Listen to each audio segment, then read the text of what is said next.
Hello and welcome everybody. This is A.C.K Kenyatta Road Youth. Na to everyone watching, niko sure mnajua most of us hapa, if not all of us. And this is an initiative yenye tumesema tuanaanza. So this is our pilot program. This is day 1.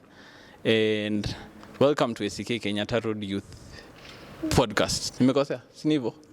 Tuko fiti? Yeah. Alright. Karibuni, mkiona naangalia hivi tuko na audience, tuko na crowd. So this is A.C.K Kenyatta Road Youth for all our watchers, and this is our pilot program for ka podcast tuliamua kuanza. We are hoping everyone watching kama uko A.C.K Kenyatta Road, this is another reason to join. And so we can start off.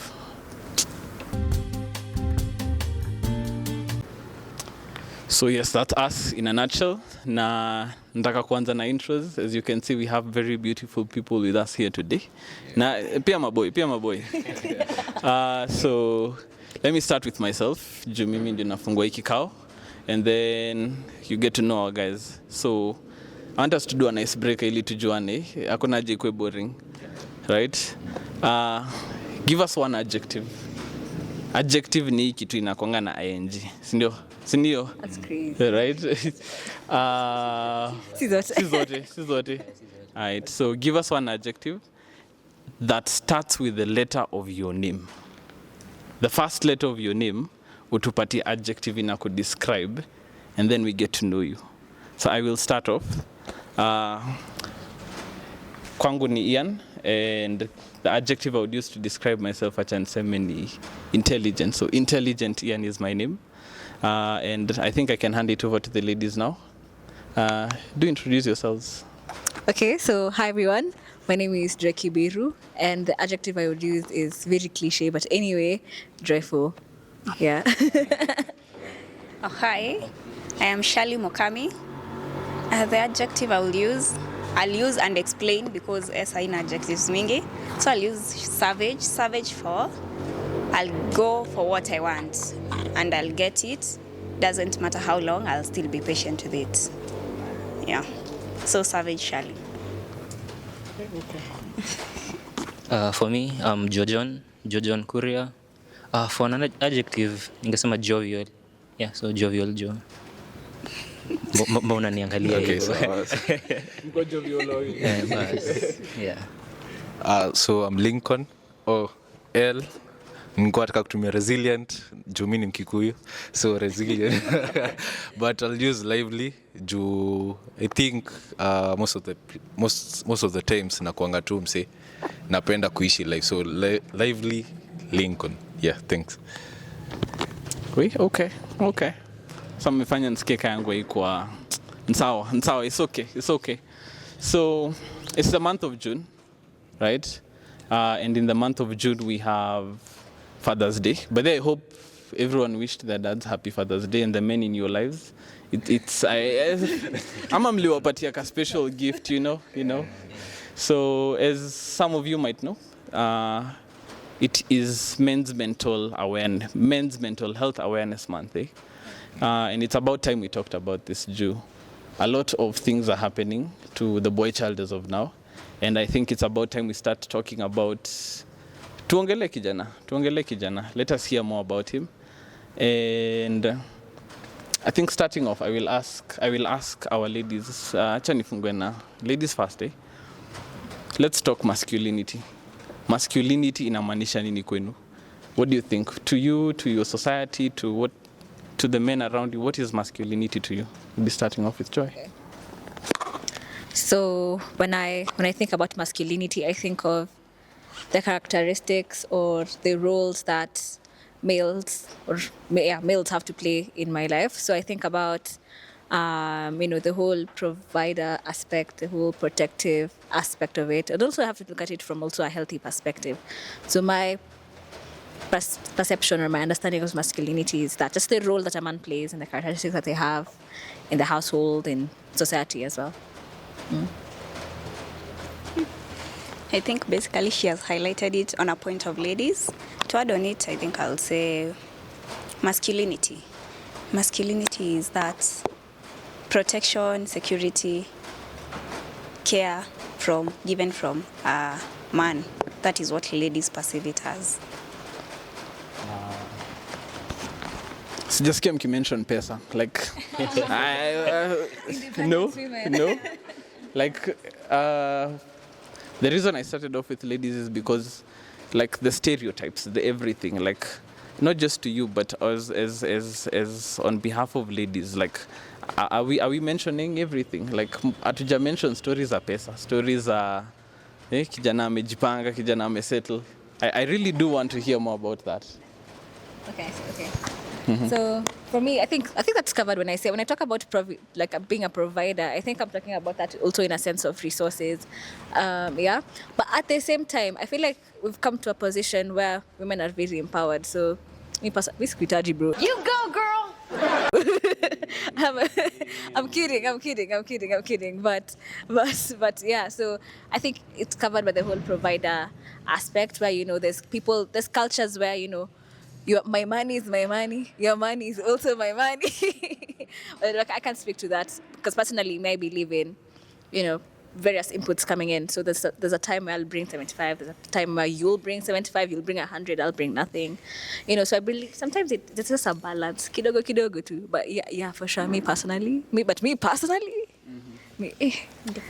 independent lady, independent girl, yeah, bad girl like Millie Thiambo. Yeah. Anything to add, Charlie?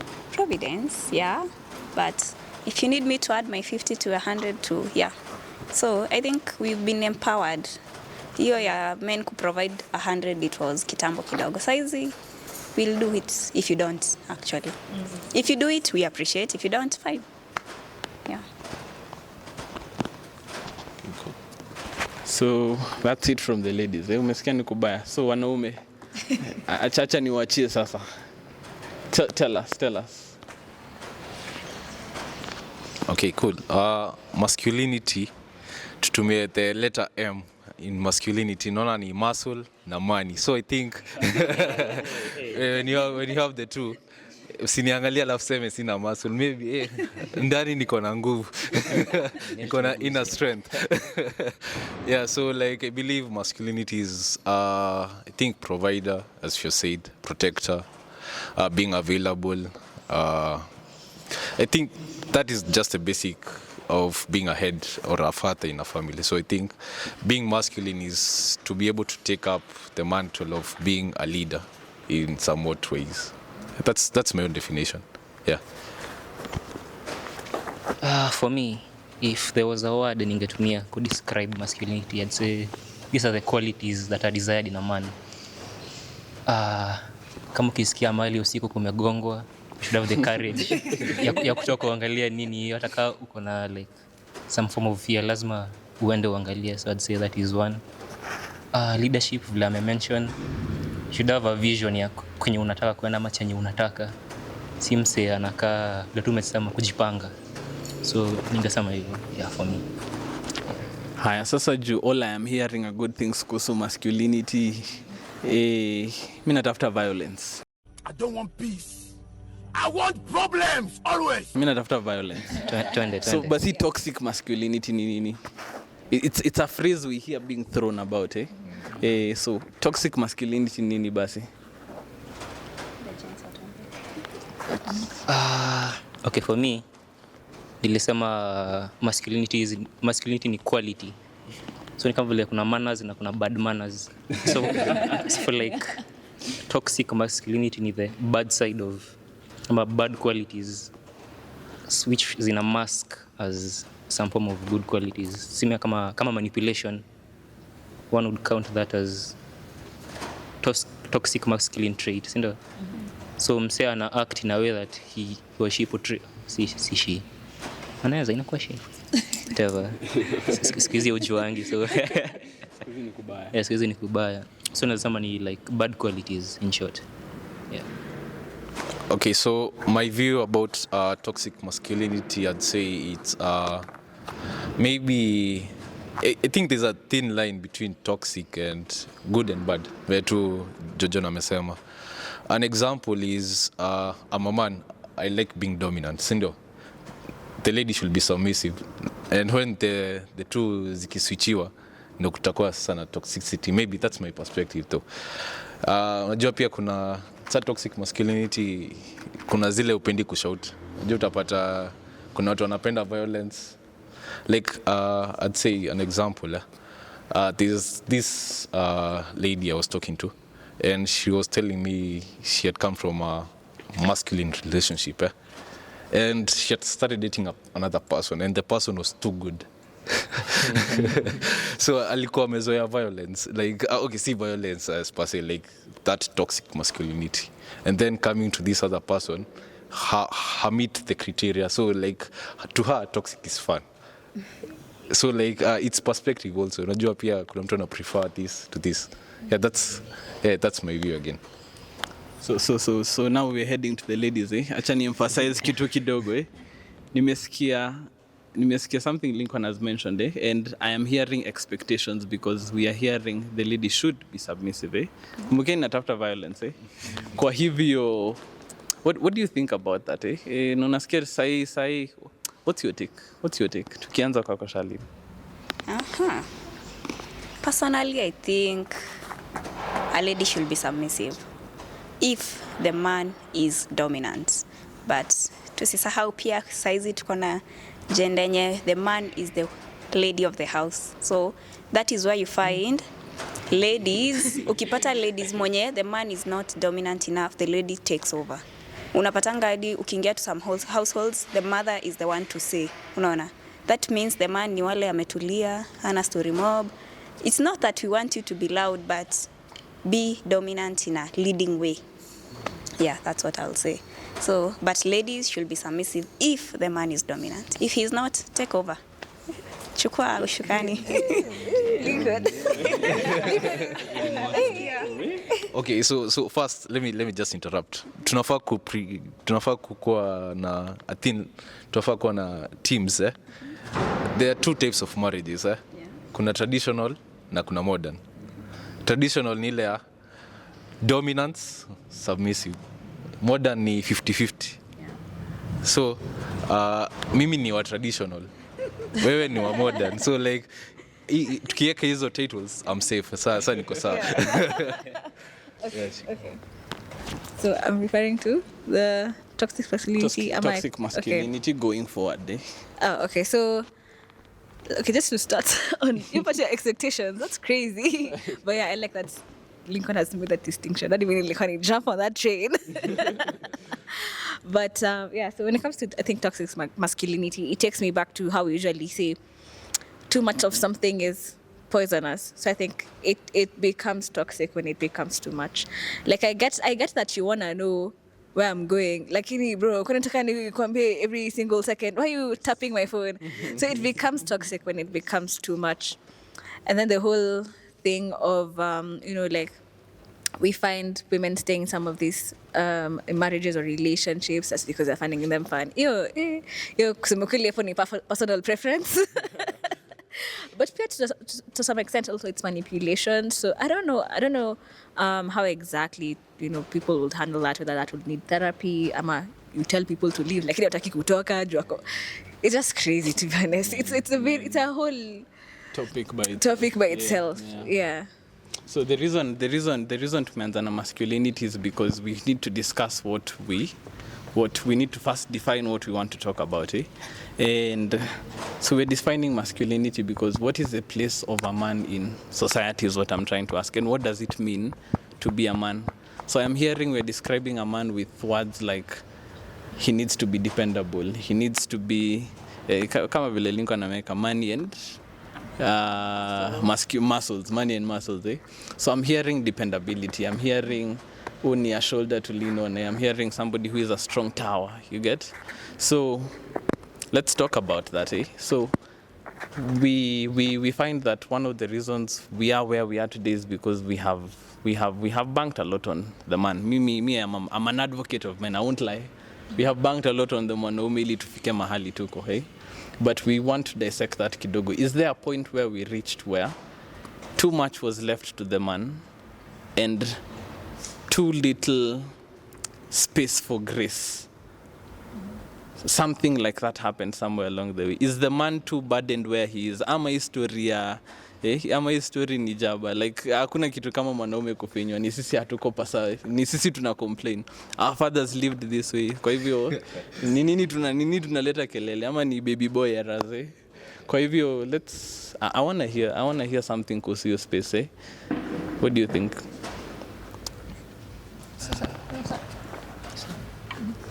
Okay, for me I'd say kwenye tuko sahi, I don't feel semeaje amefinyiliwa, because like when you look back, kama vile Lincoln amesema, there was the traditional marriage na kuna hii ya sahi. So achana na hii ya sahi, tuende kwa hii traditional. At that time the man was supposed to go out, kama ni kukimbiza simba imekuwa ikifanyia nini, like hiyo ni kazi yake. If they're going out hunting, hiyo ni kazi yake. Then the lady at that time ilikuwa kukaa kwa nyumba kuchunga watoto, which at that time ungesema ni like more of a softer life compared to the man. Lakini kwenye tuko sahi, I don't feel like kuna mwenye amefinyiliwa kuliko mwingine, because like in the modern day and age kila mtu ako huko nje sahi. Kama kuna simba, the metaphoric one sahi, kila mtu anaihunt ama anaikimbiza. So as of now I'd say, okay, mimi na feel ni kama everyone is out there, ama with the people in the community I've interacted with, I feel that kila mtu ako huko nje sahi. So tunaweza sema if you compare it to that life, tunaweza sema the guy has gotten it softer and the lady imekuwa slightly tougher than vile ilikuwa at that time. So yeah. Tunapigania nani? Wewe. Azini ni kuongea ukweli, si kupigana, ni kuongea. Haya. Mimi na Yeah. Okay, so my perspective I'd say is I think sahi ni soft boy era. No maana I think hatuko that masculine. Kasa hii manze, maandamano zinaitwa Gen Z buddies man. Gen Z buddies. Man, yeye kunibamba lakini ilitokea. So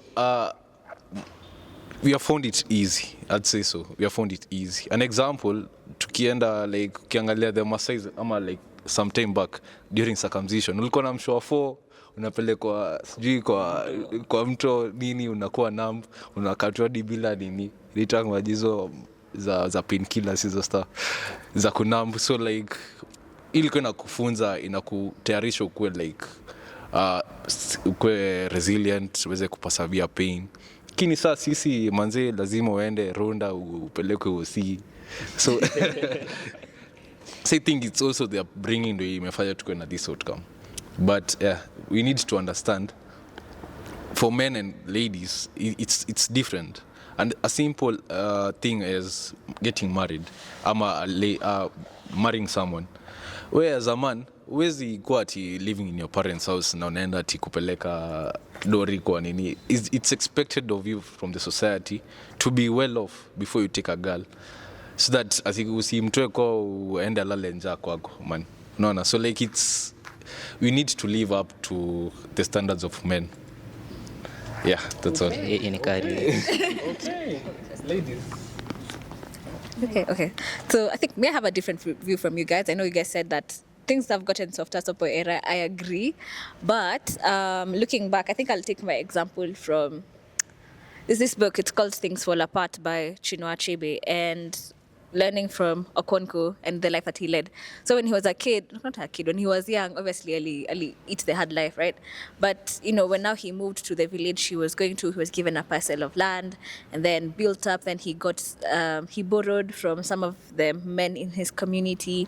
They gave him like cowrie shells, akawa rich. So akaanza kubuild community yake with his fellow men in the society. So every evening ako hapo with the, what's it called, palm wine. So every evening or every week, they're with the fellow men in the palm wine, that drinking that palm wine, they're talking about how they can build each other up, how they can help each other up.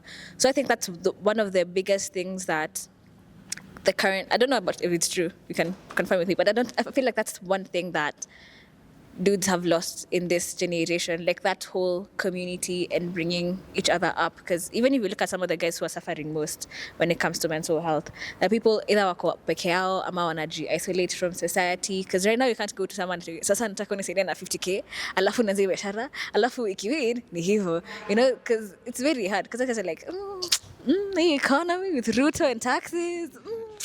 Yeah, we don't have that kind of trust or that kind of community, and I think that is also like played a really huge role in how some men used to cope back in the days. It's asiati unaenda unalia, but you know, ukifikapo jioni na maboys wako, I'm sure, you know, you'd feel a little bit better at the end of the day. So I feel like that's how it's gotten tougher in terms of emotional aspects and the mental aspect.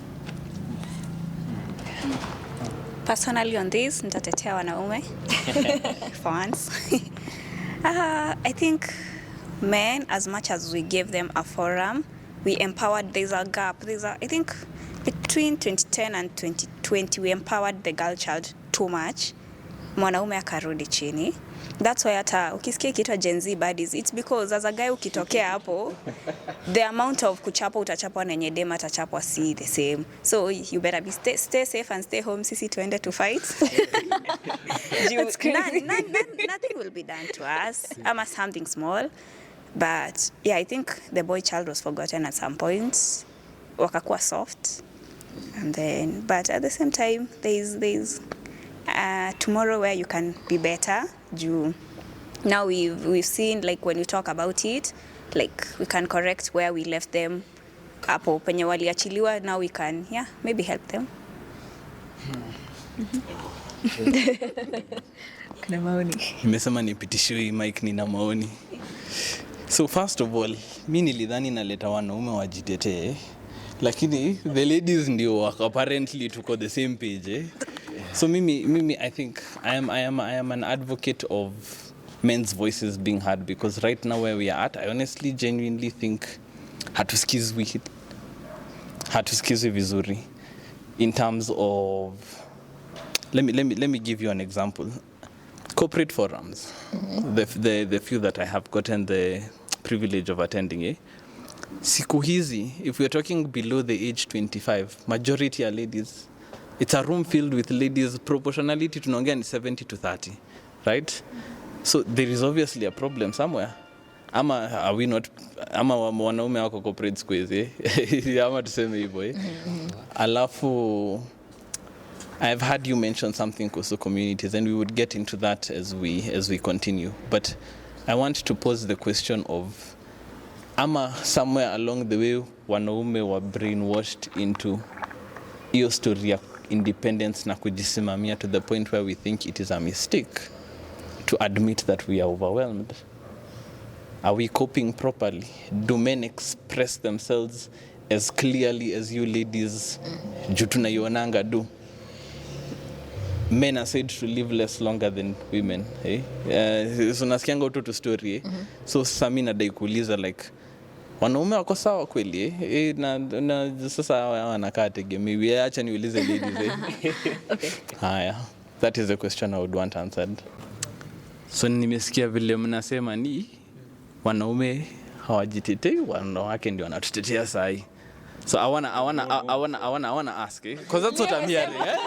There is no we, Jesse. Mimi nataka kuuliza, basi niambieni basi, how kama mwanaume anafinywa na anaitikia kufinywa na anasema it's not an issue, and clearly people who are doing third person point of view, which is ladies, wanaona kuna issue, then we talk about it. Mimi nataka kujua, does that mean there's a problem in how men communicate and express themselves?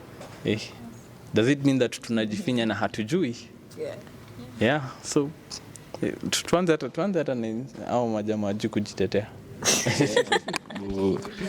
What is your question?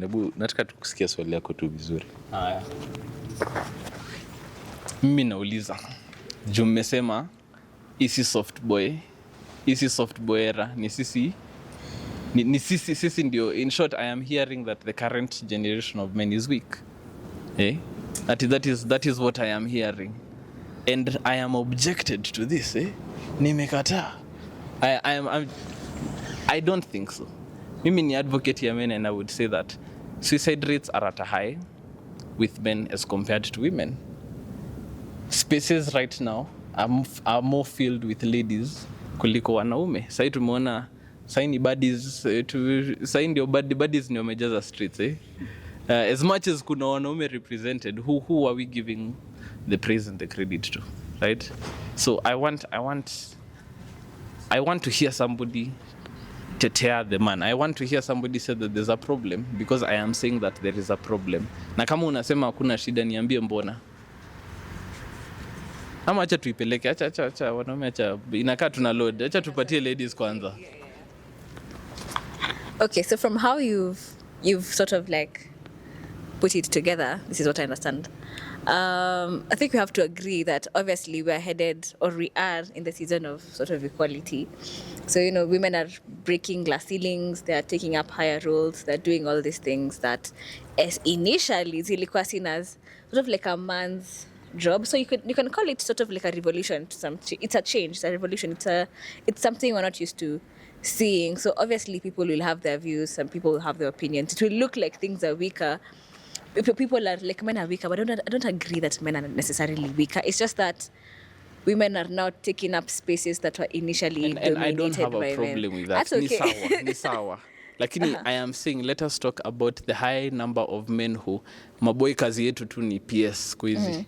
Especially after campus. After high school. Maboy wa campus sahi ni PS. Madem sasa ndio wanaanza ku take spaces in, they are filling rooms where they did not initially used to go. But my problem is not ladies rising. My problem is that it seems that wanawake wakiingia wanaume wanatoka.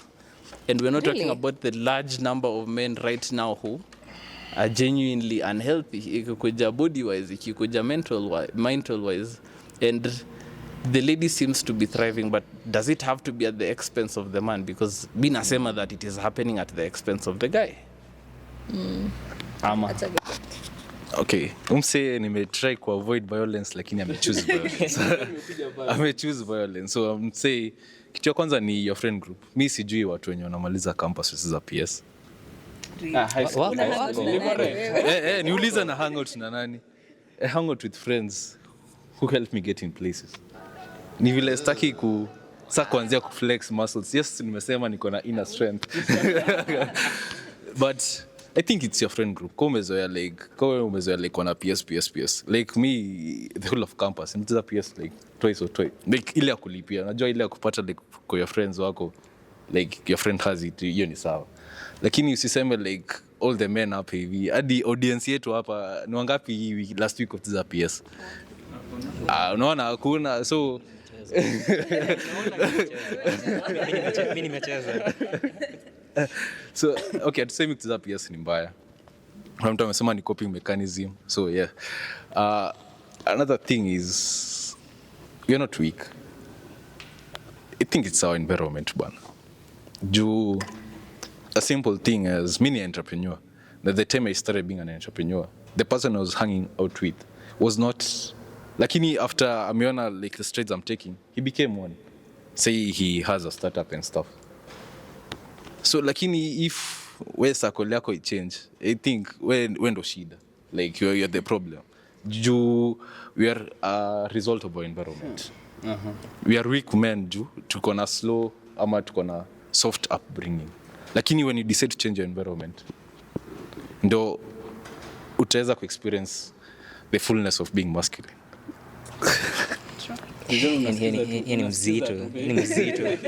Ni mzito. Okay, for me ningesema like I think she mentioned it. There was a period when people were pushing for women empowerment so much that wakasahau there's the boy child. Like angalia example, sema niko na birthday leo and you consider me to be your friend. Unadhani wewe ni rafiki yangu. Unadhani. Then usikie nilikuwa na birthday somewhere. Sikukuinvite. Next time ukiniona utaniona. Manze si fit. Utakuwa like ni sawa tu birthday ni yako. Si ndio? utafeel like okay ni sawa birthday ni yako, but like sungeniita man kwanza niwe ni bro. Sitakuita yangu. Sasa unaona, so like ilikuwa mahali inapushiwa so much that to the face of men inakaa ni kama sasa niseme aje, ni kama due to lack of a better word, ni kama hawatakikani huko.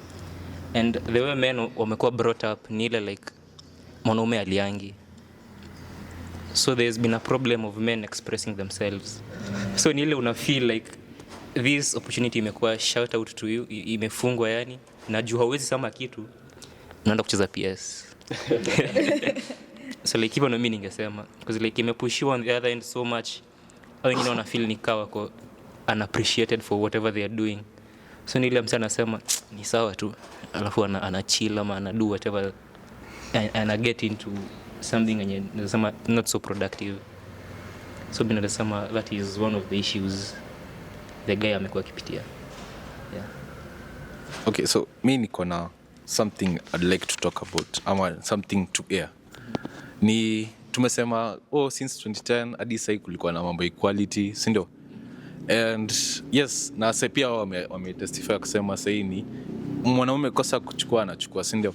Lakini kwa nini kwa definition of being a lady hakunanga protector, hakunanga hizi tu anatuwekeanga kwa men. Ukiambiwa who is a man anafaa kuwa secure, anafaa kuwa ameonga, anafaa kuwa financially stable, lakini when it comes to being a lady hawasemangi hivyo, yet wanasemanga tunafaa kuwa equal. Unaona, so like sana nataka kuonyesha there's a thin line between being masculine. Okay, yeah, I'm just airing it out. Yeah. Can I say something?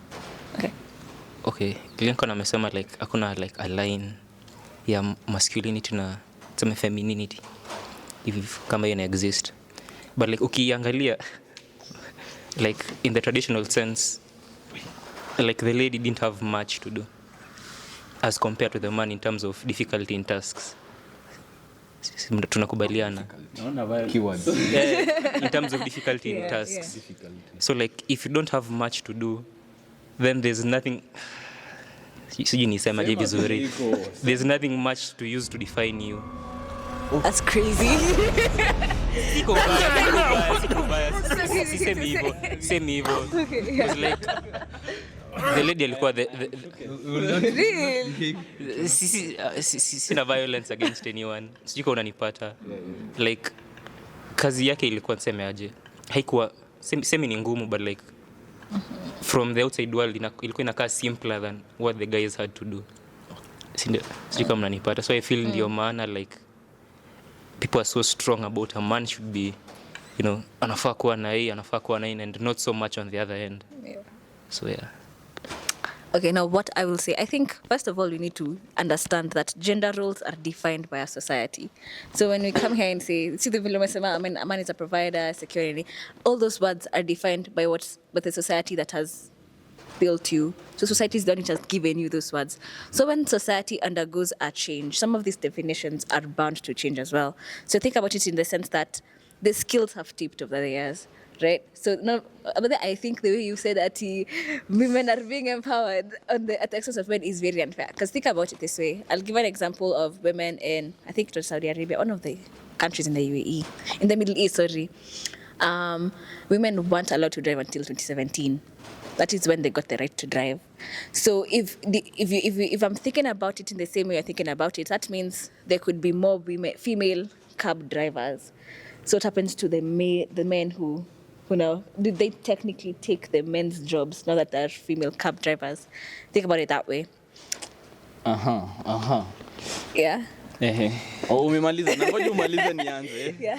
So in that sense, I think that's a major shift in that society, because now that means those women are now cab drivers. So women, I can come and say, I want a female-owned car, right? So that means there's more choices in society. That means there's more women that are getting money. That means more women are feeling safe. But then again, on the other hand, what is happening to them? And does that mean that there's more men getting less money because these customers would have been their customers? I am not. I am. Me. I see what you're doing. I see what you're doing. But I get it. But because now, what happens to those guys? Like genuinely, what happens to the men at that situation? Like, do they have to get new jobs? No. Dunia imeishi kwa space ya kila mtu kujipigania. That's fine. Na because ladies wameingia hiyo space, it does not mean that men are losing their place. It is not from that perspective that I asked the question. I set it from a point of view of the reason nasema we are empowering women at the expense of men is because ni vile tu tumesema tuseme tumeempower wanaume, tuseme tumeempower mwanamke, right? And we have defined what it is that a lady should now be doing because the lady has been oppressed for a long time, sindio? Na after wapatiwe tuseme at a liberation of sorts, they came strong. So now I am asking, if they have come strong, they have made it, no, acha niache kudraw line. We, because it is us as a society, we have given the lady power to the point of, we have made it look like a bad thing, mwanaume kupigania kitu. For example, tuseme even positions of power, ama tuseme hata schools. If you take your son to school because he is your firstborn, and you do not take your daughter to school because she was your secondborn, because tuseme uliishiwa na pesa juu alikuja wa pili, it becomes a case. Haukupeleka mtoto shule juu ni msichana. Lakini a lot of situations pia happening siku hizi, firstborn ilikuwa msichana alienda, na boy ndio alikuwa secondborn, but no one is talking about that. From there it is hiyo familia ilikosa pesa. It is not exactly what I'm trying, like see your example, but what I'm trying to say is we have villainized men being vulnerable because they have been oppressors for so long. There is so much to say maybe hatred, ama it's the odds are against the man, and hiyo ndo nataka kusikia, and I want to hear more talking, more conversations in this direction. Na labda hata nisikie maoni zako Shalini. Niko jaba. Yes. I think itabidi at this point mjitete to a point penye tutafika atipa. Juu sasa tukiwatetea hamtaki. Si ndio sasa tukiwatetea hamtaki mnasema mko sawa. Mko sawa. So I think at some point then you'll have to become stronger. The way ilifika point we are like, no girls get strong, no girls go to these positions until you got there. So I don't think there is a way utaambia lady hii course ni ya mwanaume, they'll still do it. So I think itabidi hadi mwanaume man up watufikie. Sitaki kutumia man up, it's a very bad word. I think just try to pick it up. Before you give out the mic, maybe I want to start the next to engage because we have already talked about it. So what I'm hearing is there's a stigma around this. There is it is taboo for men kusema wako oppressed. Hawataki kusema wamefinywa. Si ndio? Na the ladies around us wako na expectations that mwanaume hafai kusema amefinywa. Right? So if this is the situation that we are if this is the situation that we are currently facing, mi nataka kujua, then how do we go about it going forward? Ndio mwanaume amekataa kujitetea, ndio mwanaume amefinywa ukweli, ndio hii unaona hata sasa bado anakataa. Kwa hivyo how do we break this stigma? Is because we are having this discussion from a church's point of view. What role is the church supposed to be playing into this kind of conversation? Is it that people are not doing their jobs, that tukona that kind of stereotypical thinking, the fact that tunaona mwanaume kujitetea ni shida, ama who's supposed to be doing this job, and how do we go about it? For now, I think tutakuwa na hard time to even make the men accept wamefinywa. Unaona hawataki. So I think that's my personal view. But most of them, hata huko nje ukisikia ukiwatetea, they are like, no, we're okay. But I think from a religious point of view, and from even our parents. That's why we are talking about men's mental health. Kitambo hata sikuwa najua kuna Father's Day, by the way. I think from class 4 hapo. I didn't know it was Let's there. heal. A moment But of then, silence. To be honest, I never heard about it. But Mother's Day everywhere, it's all over. But saizi we are talking about it. So I think from talking about it, from our homes to churches to schools, it will really help for now. Like kuwasaidia to a certain level. Maybe they will never recover fully. Yeah. Talking about what? We need to talk about The stigma, the fact that a man is not supposed to cry, the fact that a man is not supposed to say he has been oppressed, the fact that a man is not supposed to even be emotional about something. Yeah, it should be something a son should come and tell the dad, unajua nini, I work. But men want to hold it upon themselves, ako kwa room, and a battle everything, then it ends up in suicide, which is not what we want to see. Yeah, so I think, we just need to talk about it, not stigmatize it, tutafuti gangster points. Yes. Okay. Yeah. So crying is a solution to suicides? No, crying is not a solution. I've not said cry. I've just said look for help in the relevant places, in churches, at home, at school. Okay, kwanza boys school, mimi ni story nimesikia za boys school hata siwezi ongelelea juu I've never been there, but I've heard it's tough. So for me, I know already by the time mtu anamaliza high school, trauma already ako nayo, most of them. So I think it will begin from talking to wakiwa high school, uongeleshe and everything. Shalina, acha nikuulize swali as you maybe continue. Nimesikia umemention boys school. Juu sasa madem hukaaje? Mnaishinje aje? Soft girls. In terms of if what we are calling our normal you're calling abnormal, and I think at this point tunafaa ku take notes kutoka madem sasa juu madem nyinyi hadi susikie acha nikushow difference acha I am saying there's a problem juu mimi niko na beshte sita diverge juu mnaweza mjua walianza chama by the time she was transitioning from form 4 to campus na group yake ya madem, and mimi kitu ilinistua juu si labda si kuchangisha ... is what sisi do, you get, like majority of kitu ya maana ulifanya ukiingia campus ni kama ni maboy, ilikuwa ndio mnaanza kudiscover sherehe, kuchangisha makota, you get na hapo ndio maboy wengi wako sahi. Kwa hivyo nyama kota ni nyama tunaongelea. Yeah. Kwa hivyo I don't know, what do girls do bas? Is it that you guys have better systems of talking to each other?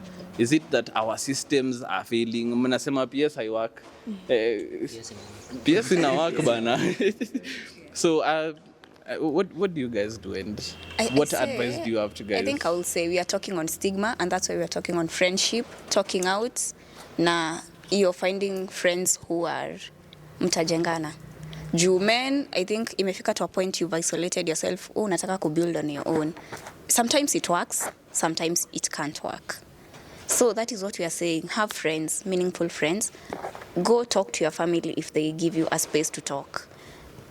Church, kama mko na youth, uko na beshte, like hata kujudge, kuja umwambie. That is what we are saying. Stop saying mwanaume asiseme hata akufe nayo. No, don't do that. That is stigma. It's yeah. So for me, I advocate speaking out before it's too late. Yeah. I think if I could go, I could speak about, we're a generation all about breaking barriers, and let me tell you, the men say break hizo barriers the women are being empowered more than us. And let me tell you how. So on Friday, funny enough that you've mentioned the chama, on Friday I was in a group with a couple of guys. Now these are dudes, men who finished uni in 2016. And they started a chama almost immediately. So there was a group of engineering students and members of an organization I'm a part of, and they started a chama, and they've managed to buy so many apartments across Nairobi and they sell them and they make so much money from that chama. Oh my goodness. So it's not like ati unaona vile watu wanasemanga chama ni za mamani nini wakasema zi hadi si tunaanza na wakaanza and they're doing so well right now.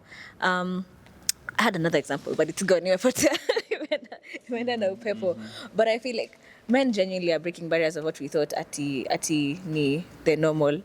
You know, the things that you think are meant for women, they also, like, same way we say, you know, a woman can do what a man can do. And they all listen what they say. Somebody see, same. Same is what a woman can do, we can do as well. So they started a chama and they're doing great. So I think the whole, you know, how we can now overcome the stigma is breaking barriers. Speak out. Kwani, what's going to happen if you say you want that promotion instead of a lady called Elizabeth because you think you're more competent? That's what equality is.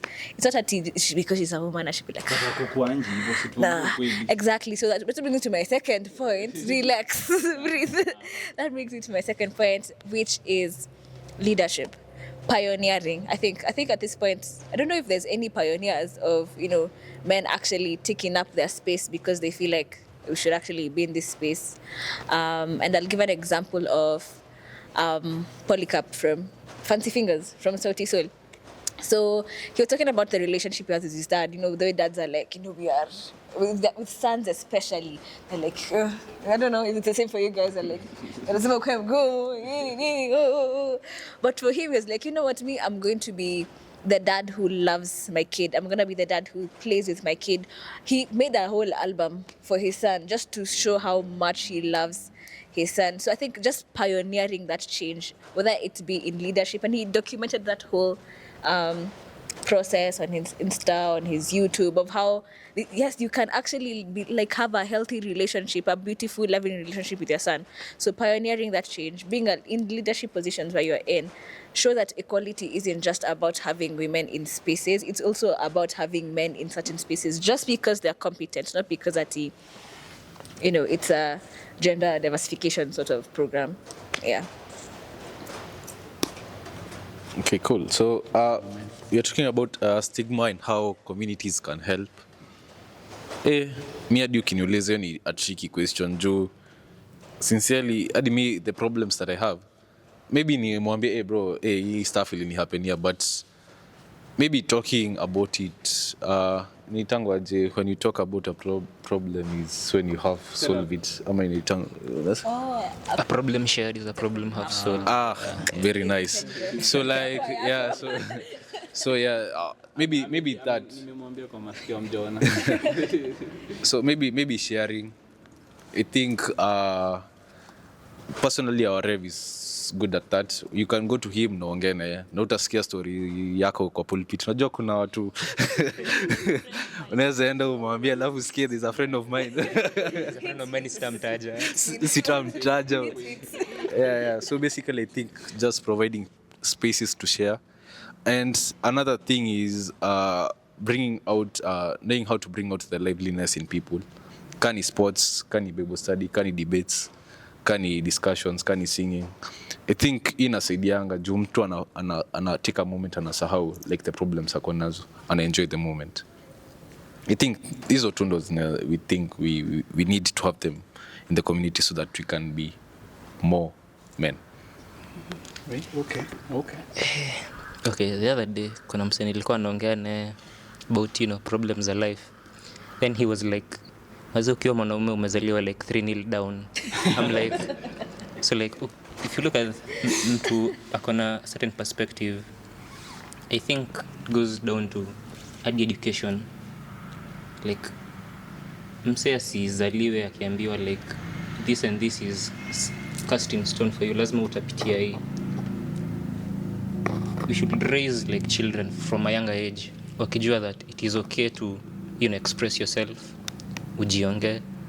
If you're having a problem usijifungie ati because like mwanaume aongeangi or something. So I feel like it goes back to hadi wanaume wenyewe from a younger age wanafaa kuwa raised even in our schools, because okay, si hakuna kitu kama hiyo tuliambiwa. If I grew up knowing kitu kama hiyo, I'm sure most of us tungekuwa at a better place than we are now. So I feel educating people is such a big thing. Then I feel like guys wanafaa develop better coping mechanisms. Kabla tu umesema other than hiyo quota ya nyama emphasis on ya nyama. I feel like guys should pick up things zenye zinawasaidia, kama vile Lincoln amesema sports, utoke kunje upige ball, utoe stress, hata kama ni ball ya mani ni sawa tu, but like guys should develop better habits to cope with the issues they are going through. So yeah, nasema hivyo. So hadi before upeane this one's to the guys. Tunaongelea magani kaa tuko mbali so coping mechanisms wewe kama wewe, what do you do? I know girls cry. Mimi girls cry. Mi najua wasichana hulia at least once a week. Hiyo ni wild. Nasema hadi hiyo ni kiasi kwake. Hebu niulize, acha nianze kwanza, let me just throw it out. Umelia mara ngapi mwaka? Acha tuanze na last year. Machozi zilianguka hivi mara ngapi last year alone? Mimi ni gangster. Nashusha aura points. Ama hizo tusemangi wanea. Tukati kwanza photo mbele. Inaweza kumbuka. Tukati tuongee alafu tu resume. Ni sawa. Sawa tuendelee. Haikuwa literal. Niko ndani imekata imefinywa kwa ni sawa. Ulikuwa umemini? Okay, kulia sikumbuki, but like there was a time kilikuwa kimeniramba like proper. It was around, ilikuwa December, but like okay, you guys couldn't tell because nakumbuka ilikuwa hiyo siku ya dinner. Naikumbuka. Hiyo day vile ulikuwa celeb. Achana hiyo. She was taken. Si hiyo hata. Si hivyo. No, like there was something I was looking forward to. I'm pursuing here. And then unapata zile emails we regret to inform you. I'm sure mnazijua. Yeah. So like it's something umekuwa working towards for like years upon years. Then mtu anakuambia we regret to inform you. You're like what do you mean? Ilikuwa mbaya though, lakini cause ilikuwa dinner tulifurahi. Good thing ilikuwa dinner though, cause nili lose by the year hata. But like yeah, so nasema the last time like I felt really down those school year. Nauliza because situation kama hiyo, did you have anyone to share with?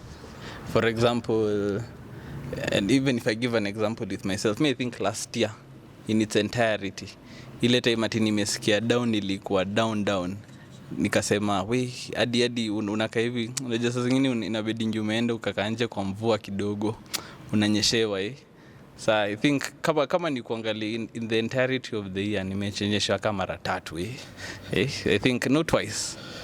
So how I coped with it, I think nilizifungia tu nikadeal nazo, right? Because hiyo ndio mwanaume. So how do you deal? How for you, Lincoln? What's your coping? Okay, so umesema kulia, mimi naita kushed tears. Inaitwa kunyeshewa. Aja kuna time hadi kwa utakai kulia. Kuna kwa ni ile moja inakujanga hapa alafu nakaa hivi. Get back in there, tear. Yeah, it may happen. When it happen like at times nikiwa emotional, when it happen alafu nairudisha. Naambia back to sender. How I cope with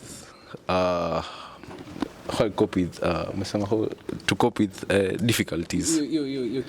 Your face yako emotional ama face yako kutokuwa masculine. I usually put it this way. Kuna kwa na two things kuna kwa na highs and lows. Sasa highs zangu ni success, love, lows ni failure. Success is not final. Failure is not fatal. So like ukiwa successful acha mi ukuwa hivi hadi na kuanga na coping mechanism ya if things are too good yeah tu unaenda tu like ziko tu poa and because like something's about to happen man. Something's about to happen. It can't be just good. I think that is what has helped me like during every time na kuanga nasemanga like nikiwa successful ama nikiwa in good times najuanga hazitakaa sana, alafu bado nikiwa in bad times the same too hazitakaa sana, si permanent na lazima tuzipitie. Like si ati nitahepa, mimi nasema bora tu sijakufa man. hizi shida lazima tangangana nazo. Yes, najua kuna time unasikia tu umekuwa beat up like uko at the edge. Lakini tu nasema bro, God alikutumania hizi shida juu anajua wewe unaweza zihandle. Hivyo tu ndo uona. Like hiyo tu ndo inanipatianga hope. Nikijua like si permanent. And as long as I'm doing something to put me forward. Yes, ati nakuanga consistent in like doing these things that put me forward. Najua hizo ni hizi watu unasomanga book nasikia meditations sijui nini. Una try one day, 1 week, alafu una collapse, alafu una try tena. But as long as you're trying, as long as you're making the effort, input is equals to output. What you put in itakuwa na results. So ni hivyo tu. That's how I live. That's how I cope. Yeah. Okay, before niende coping mechanism, okay, for something me nililearn like Lincoln amesema like if there's input lazima kutakuwa na output. Okay, for me personally si lazima. Real. You can work hard and still fail and there's nothing to it, umeanguka tu. So even though me na believe, so like it's not that deep saa zingine. So you don't work hard. Sijasema hivyo. Nimesema you can work hard and still fail. The fail is the output. Whatever you'd like to call it, tuachie hapo. Because mina feel unaweza put in a certain amount of work, like an outrageous amount of work. Okay, mimi nimepitia ndio maana naongea hivi. Mimi ni mzee, msinione hivyo. But like unapitia kitu hadi una feel like rada ama maybe this is the end for me ama cause like kitu umekuwa ukingangana nayo then inakunywa maji, so you're like umekaa hapo tu like hauna plan sasa, like ulikuwa na planie peke yake, so like yeah, okay, sijui. Do you give up after that? Bado naishi, so like yeah, bado tuko hatujaenda mahali. Ya kwanza ikikunywa maji unaitoa kwa maji ama unaacha enda unatafuta nyingine unarudisha kwa maji. Yeah. Tuko tunaongelea coping mechanisms. Sinda? If I'm not wrong. Okay, for me personally I feel like mimi ni mswa sports. So like nitaenda huko nipige hiyo ball nikaa ni shida napiga or like something. Because I feel like saa zingine kunakuwa na hiyo like certain amount of negative energy kwa mwili. Build up for so long ndo msee anaanza fall into negative coping habits. So I feel like finding a hobby that sticks out to you is important. Kama ni ball, kama ni swimming, kama ni baseball, whatever it is, go punch that bag in the gym. At least una let out this form of negative energy in a way that is acceptable. Si kukunywa, si ku get into gang activities or violence or in any form. So I feel like getting a hobby is so important. And I feel ni kama ni so cliche but like ni ukweli inasaidia. So yeah. I think as we close, we move it to the ladies. Umesikia vile your men are reasoning, and you're hearing how the things we don't necessarily maybe mention unless you're provided a forum to. So nyinyi mnaonaje on that end? Maybe as we start the final round, give us maybe one mental practice that you would advise to guys out here that you use personally ya kucope. Ka practice to ka exercise nini. But first maoni yako. Wait, maoni ya nini umenipoteza?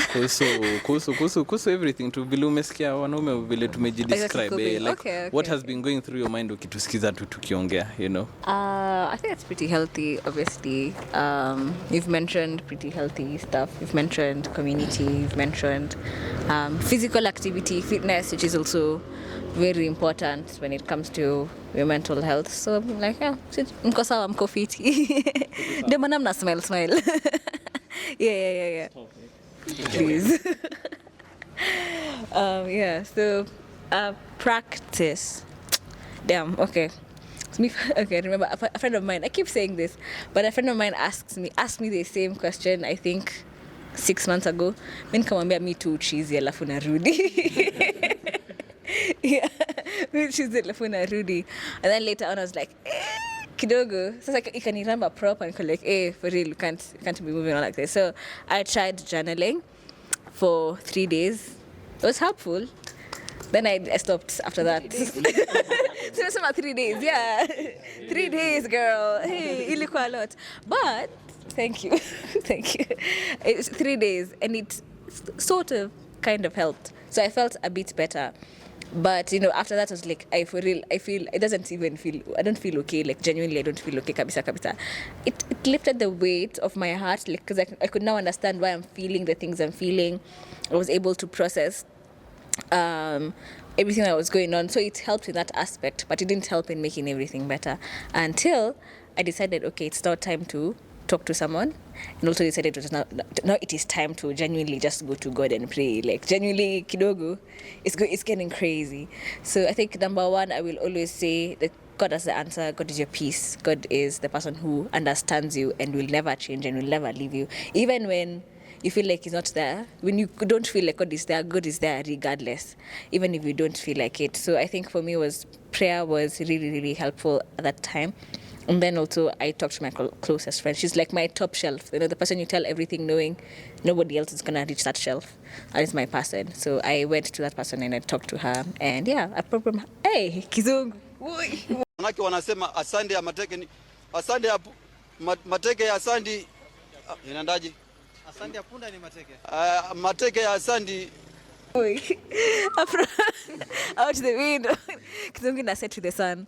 Anyway, yeah, so a problem half shared is a problem half solved. Yeah, that is really true in its entirety. Okay, personally, I'll take it from which side. Sita advise how ladies do it. Do ladies do it in a crazy way? Utapata mtu analia kwa bafu asubuhi 5 before end the job. So just from a man's view, how I've seen most men deal with it. Most of them are in gym, football, rugby, all those. You need to get rid of the energy, as he said. Just be active. I think most men ukimpata, they are very active than ladies. Naweza kaa 1 month bila exercise and it won't really build up in me as in men. Then something else, therapy.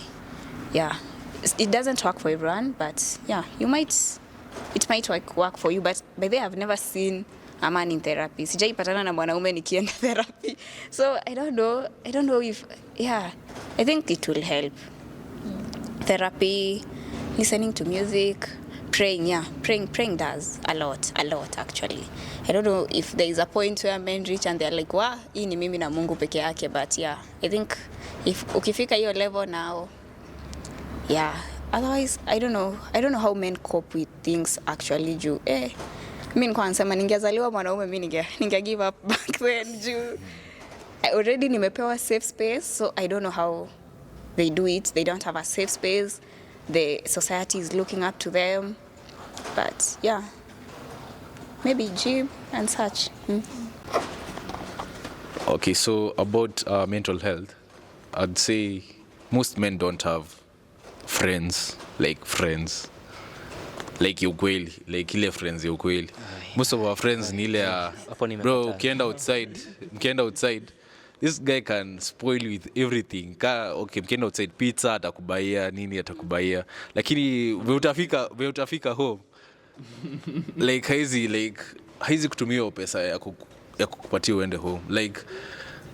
An example, like the business unataka kuanzia, haizi kupatia, haizi kusupport your design. Nasema tuna friends, juu tungekuwa na friends. Unajua ladies wako na best friend, BFF for life, hadi wako na matching clothes and wristbands.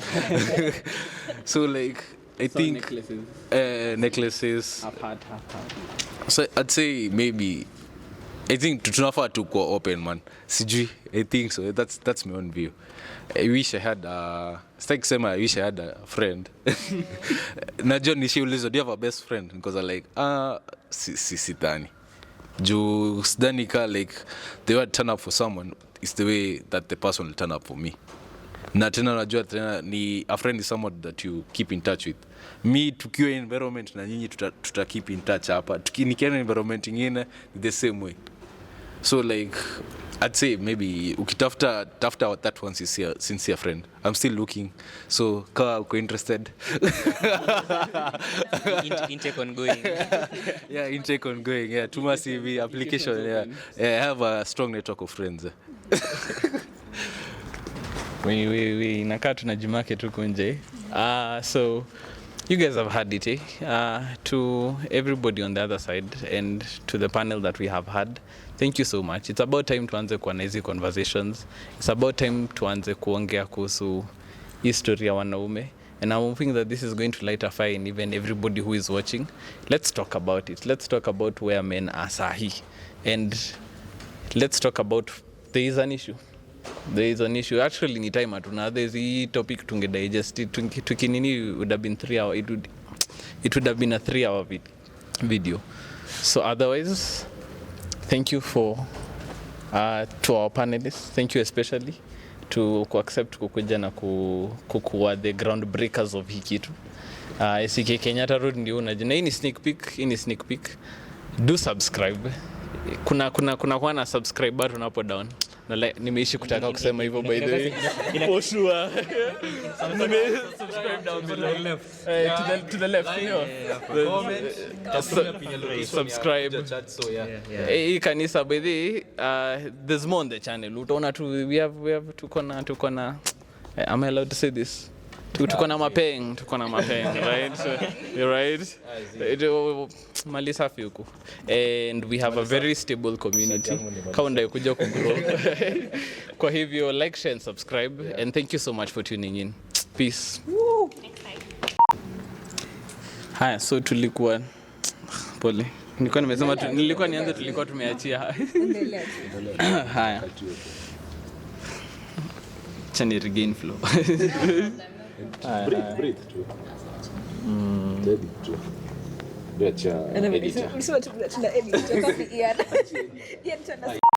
So hey guys, and welcome to Youthversations. Karibuni. Hii ndio channel yenye